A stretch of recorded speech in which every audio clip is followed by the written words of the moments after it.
Hello बच्चों, चलिए प्रश्न को पढ़ते हैं। प्रश्न में दिया हुआ है कि यूट्रिकुलेरिया में पत्ती का कौन सा रूपांतरण पाया जाता है। तो इस प्रश्न की मुख्य अवधारणा है, मुख्य अवधारणा पादपों में आकारिकी।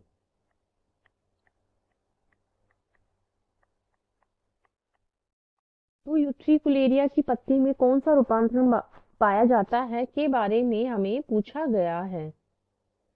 तो इसमें यूट्रिकुलेरिया क्या होता है? एक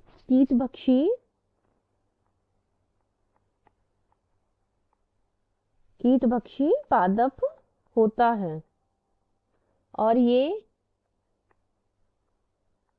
जल में वृद्धि करता है।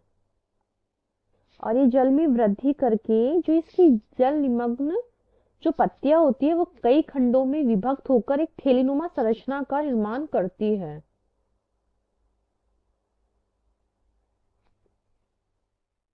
जो जल मग्न पत्तियां होती है कई खंडों में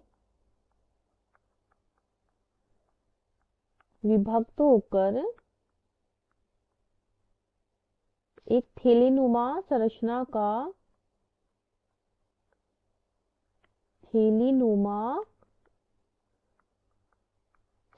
का निर्माण करती है। और जो ये थैली होती है, इस थैली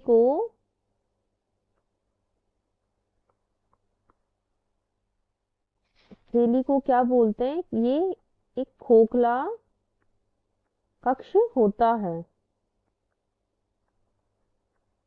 और इस जो खोखला कक्ष होता है इसमें एक मुख होता है और मुख में एक प्रवेश द्वार होता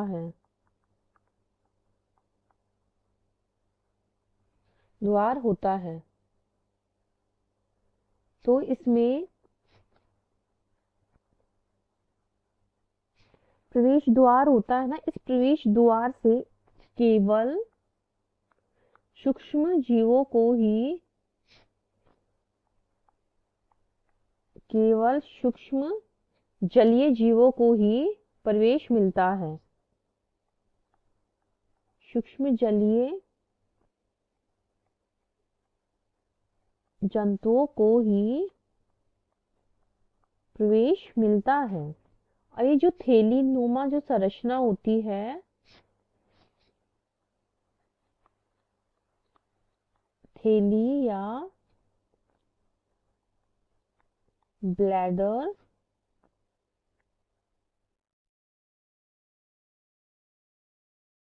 के अंदर बहुत सारे पाचक एंजाइम उपस्थित होते हैं। अब इन पाचक एंजाइमों का क्या कार्य होता है?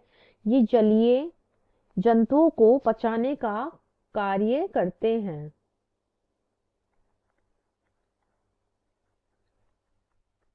जलीय जंतुओं को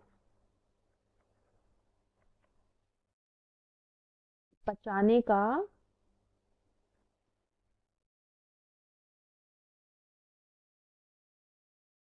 कार्य। तो इसमें एक पत्ती की संरचना में ये है इसका तना, तने में ये है पर्णाधार, इससे ये पत्ती ही प्रतानुमा रूपांतरण करके एक ऐसे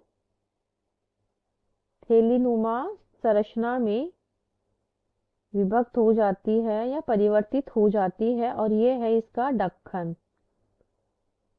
तो ये क्या है? इसका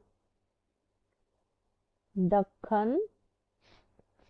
और इसके अंदर पाचक एंजाइम भरे रहते हैं। पाचक एंजाइम।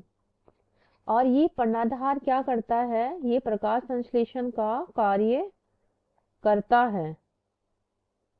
प्रकाश संश्लेषण।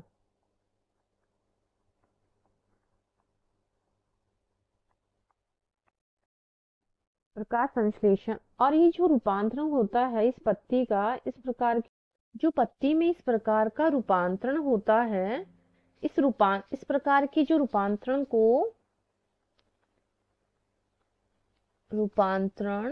जो होता है पत्ती में, उसको कोशाकार पर्ण बोलते हैं। इसकी जो पत्ती होती है वो ही इस प्रकार की थैलेनुमा संरचना में परिवर्तित हो जाती है।